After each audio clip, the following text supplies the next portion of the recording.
Okay, in this video I'm going to look at the difference between Magick with a K and the law of assumption, which in some ways are really similar and in some ways are really different. And I'm going to illustrate this with a story from my life living in Phnom Penh. But just to get some definitions, so I think Magick with a K in this sense, yeah, there's a great work and it's a practice of awakening, but I'm talking about making very specific outcomes or very specific desires, and then doing some kind of a ritual that involves an emotive climax, and then forgetting and letting it, happen, not thinking about it further. Whereas with the law of assumption, there's not a big kind of energetic climax. You just decide what you want and express the intention, and then you feel, the feeling of the wish fulfilled and staying in state. So these are the two definitions. So to give some background, I live in Phnom Penh and I live a life of Magick with a K and the law of attraction and all the new age things that you're probably into, but also minimalism. I like to live very simply, concentrate on what I'm doing now. I'm also a very light sleeper and I've got a few health issues. So sometimes when I wake up, I'm in some pain. It takes me some meditation to get back to sleep. Okay.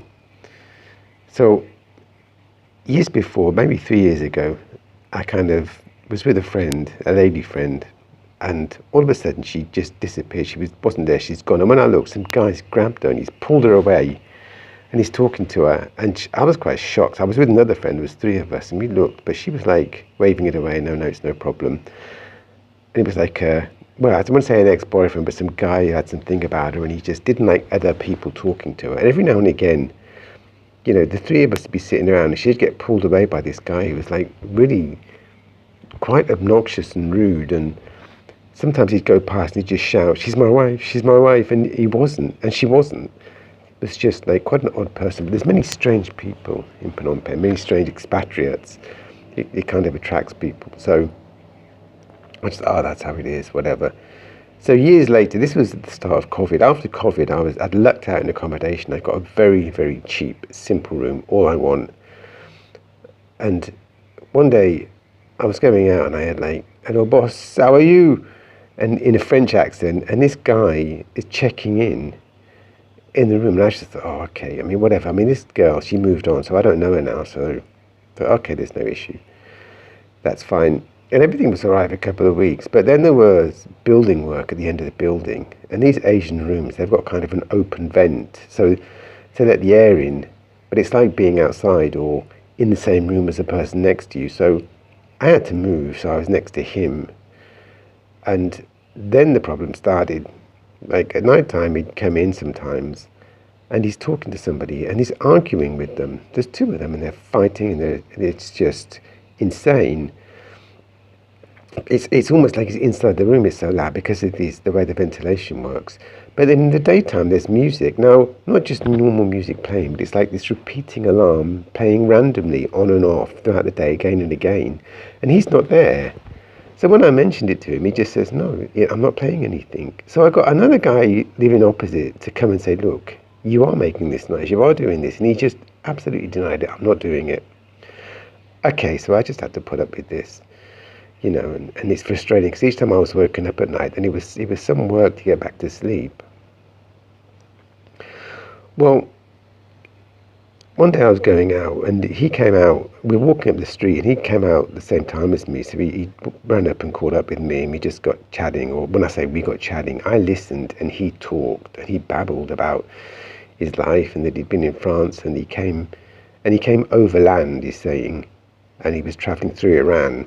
And when he was in Iran, he was saying these girls kept disappearing, and they were people were saying it's because they're not wearing the correct Islamic dress and the local government's killing them. But he says that he came across this CIA conspiracy and they were kind of killing people, basically, abducting them. And he knew about it and started warning people, and the CIA found out and they started following him and all this stuff. And he had to run, and they've been following him now. This has gone on for a few years, and he's hiding in this room now, but these agents are living in the hotel next to him, and they're recording him, and they're keeping him awake all night. And that's why he's playing the music in the daytime. It's to try and tire them out so that they'll sleep at night time. Now, of course, he's talking and talking. I cannot get a word in at all. It's quite obvious that he's got some, paranoid delusive issue. And, he's insane. But what can I do, though? Because there's building work on one side. It was hard to get away. It was actually quite scary because I was trying to every time I took a left, he took a left. I took a right, he took a right, and I just said, look, I've got to go and meet somebody now. And he was still talking as I walked away. His arm was there. So I just said, look, just stay out of his way. I can't do anything about that. So one day I was laying there, and there was a huge fight. He came in with his friend, and he was shouting and effing being outside his room. Then he went inside, and this fight carried on inside his room. And with this ventilation, it was like, he was in the room with me, so I thought, no, I've got to go and stop this. So I just went out and I knocked on his door, and I heard him say, no, wait, there's somebody at the door. Wait, just be quiet, be quiet. He opened up the door. He's covered in blood. I don't know what happened, but they're like cuts. I don't know if he's cut himself or what, because there's nobody in the room. He's talking to himself, and I'm really quite scared. And he said, look, the agents, they've attacked me.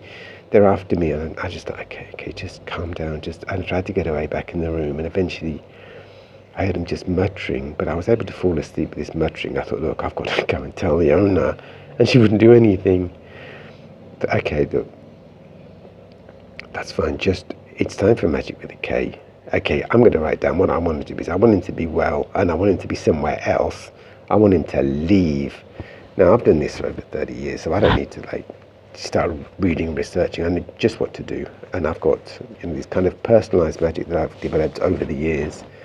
And it's going to work. That's just how it is. But at the end of it, what I do is I end up with a little kind of a scroll which contains the intent for him to leave. Happily, not to hurt him, just for him to leave. And I taped it to his door. And then I kept it out of my mind. So there's kind of a gnosis in the ritual of an extreme emotion of the room's empty and he's gone. Put the scroll on the door, left it. 10 days later, I was coming home about at the same time as him, and he just said, what he said was, I messed something up. I need to go back to France. I'm leaving, so you'll be getting a much better neighbour now. But, okay, well, I'm sorry to hear that. And yes, oh, thank God.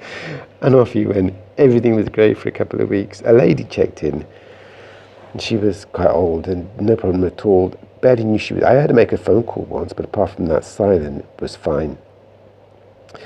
Then this guy checked in, and he was, I think either Japanese or Korean. I think maybe Japanese, but some of these very old people, he must have been maybe 90 or 100, but I called him the 100-year-old teenager. They're 100 years old, but their body is like a 12-year-old, and they get up and they do Tai Chi and everything. So he used to get up at 5:30, and he'd slam the door. But it's a big iron door and it's hard to close. And I think maybe even though he was like a 100-year-old teenager, I think he found it hard to shut the door quietly. I mean, the other people do also, but I'm awake by then. But this is waking me up. And also we would come and go to the communal balcony. So between 5:30 and midday, I can't do anything. I can't do trance, I can't do ritual, I can't meditate. I've got to be awake. So I adjusted my sleeping pattern, which was okay. But I like to go out and do quite a few things, a bit later at night. And I work in cafes sometimes later. I don't like to be in at 7:30 because it's too early, and the room's very simple. So it's only for sleeping. I like to do things when I'm out. So I thought, look, just go and take a break and think about what I'm going to do then. So there's a nearby town, Kampot, which is really quiet, and the hotel's always really nice there and it's cheap. And I thought, look, just go and take a break for a week or two. So I arranged everything, got packed up one morning and I left. As I left, I saw his open padlock on the door. He's already checked out, he's going. He's like, oh, no. But it was all arranged and paid for. So I got on the bus, left, got to Kampot, everything was fine, checked in, was happy. 6 o'clock the next day, all the shouting and banging and drilling, went upstairs. They're refurbishing every single room around me and above me. They're digging up the roof. Are you kidding me?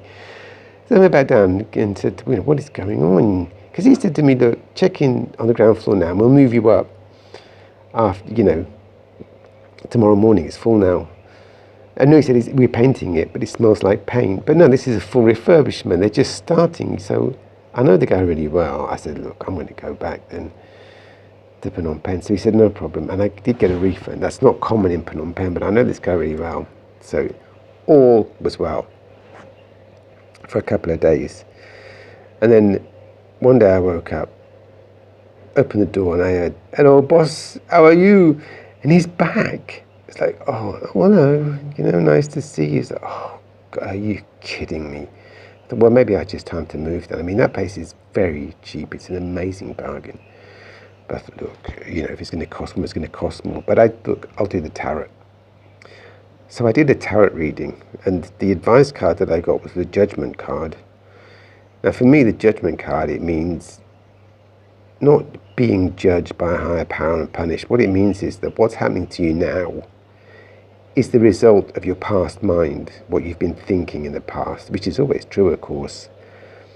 Now, I do quite a lot of shadow work, and I'm aware of the moment-to-moment daydreams in my mind, and a lot of what occurs in my mind is to do with feeling victimized. For example, I've got these kind of daydreams about something happens. Say, for example, I imagine being caught, accused of stealing from a supermarket, and then there's this big deal, and if it turns out I'm completely innocent and the cameras prove it, and somebody apologizes to me. Now, that's never happened to me. That's a total and complete daydream. But I go through all my daydreams and I look at them, and there's this constant theme of being a victim, of being innocent. And of course, in childhood, I was often a completely innocent victim, and there was nothing I could do. I mean, childhood, I don't want to go into it now, but it was pretty nightmarish. And I needed to feel justified, and I needed to feel right. And of course, that's come forward now. It's kind of my shadow self, that I'm constantly daydreaming these daydreams where I'm always, the justified victim being proved right. Many, many variations with this common theme of what I need to feel. Now, I'm working on that, but sometimes, it's very, very ingrained when you've got something from childhood, maybe even from another lifetime. It's very ingrained, and it's very hard to deal with it. So it does manifest. And of course, in this, there was something else happening in life. I won't go into it, but I kind of met another arch nemesis. Now, I'm a quiet person. I don't get in fights. I don't get in arguments. But there was this other situation where I was up against an arch nemesis, and that just doesn't happen. It's all coming together that now I'm manifesting these situations where I'm completely innocent, and I've got every right to feel victimized and justified, and it's coming from me. So I thought, look, I won't do another piece of magic with a K and just keep on doing this. I will just do a simple law of assumption. I write down what I want. So what do I really want? I want to feel rested at night time and sleep well, and I want to feel productive. See, when I wake up and I'm tired and I get nothing done, I'm trying to start a YouTube channel, I'm working on a website, and thought, no, these are the things I want to feel. So I wrote down what I want. I want a quiet room, I want to sleep well, and I want to be productive. And that is it. I just wrote it down, forgot it, and I felt that way. Ever since I gave it a day or two, I came in one day and he's singing at the top of his voice. And this went on for about an hour and a half. He was just singing random pub songs. But then he starts on shouting, like, oh, you're clever. Oh, look at you. You're so clever. It's clearly that he's hallucinating. And the voices are laughing at him. They're mocking him or something. And he's arguing back. So I thought, oh, look, just move back to the old room. I went and told the owner, look, I'm moving. I'm going back to the old room. And if not, then I'll just check out. I'm done. But I did not lose that feeling that, look, it's fine. I'm going to sleep well. I'm productive. I wasn't, but in my mind, I got the feeling, I kept the feeling of the wish fulfilled. And since I moved in the new room, all is good. First of all, the building work that I moved out for, that stopped. Secondly, my health hugely improved, and I sleep throughout the night. I'm not getting pain because of my health condition. He is a lot better. He hasn't made a noise at all. And every now and again I do get woken up. It's like by a dog barking, because my air vents, the ventilation shaft, it looks out to the street. But I wake up and I just go back to sleep again. I have a much better tolerance. Before I'd wake up and I would get like angry and I can't sleep now, and now I'm just much better. And that is a great skill. Man, I wish I could have that skill of just falling asleep the drop of a hat. And of course, after say 11 or 12 o'clock, it's pretty quiet there, and it is suitable to start making these voiceovers that I want to do. So actually I'm getting everything I want. Now after about a month, he moved to be opposite me. I thought, why on earth? Because the room he's got is big, it's got a toilet, and he's moved to this room opposite, which is tiny, it's more noisy, it doesn't have any toilet inside or any sink or anything. Why would he move like that? Now I think maybe he hallucinated that these CIA people next door or whatever. The thing is, first of all, I realised the scroll, that little thing I taped to his door, is still there. I think the energy made him a bit unwelcome, but he's still fine. He seems happy. He isn't making any noise at all. He still seems quite healed. And that's how I'm living now. So that is the story. And I think the point that I'm just going to make about these two things, because I've done this magic and the law of assumption and all these a life of manifestation for well over 30 years. It's been my life. It's the core of who I am. And as I get older, I'm realizing that the essence is really quite simple. And I think a simple law of assumption to just state your overall intentions, say every couple of weeks, and I'll be making other videos about how to do that, because I link it to moon cycles, but then not necessarily stating specific magical intentions to get things done. You can do that, and I do that, and I teach that also. But really often when you're facing an issue, a specific issue, I think it can work better to say, look, what do I want to feel in the future going forward, and to feel it, and try that, and not necessarily come up with some complex ritual, because my initial goal was then for him to leave. Whereas when I didn't specify what I wanted, what I got was sleeping better, which is I want. I got some tolerance to being able to fall asleep easier. He got better. He seems better in himself also. And I feel productive. I'm making voiceovers and I'm writing more on my website and I'm sleeping well. I got all the things that I want.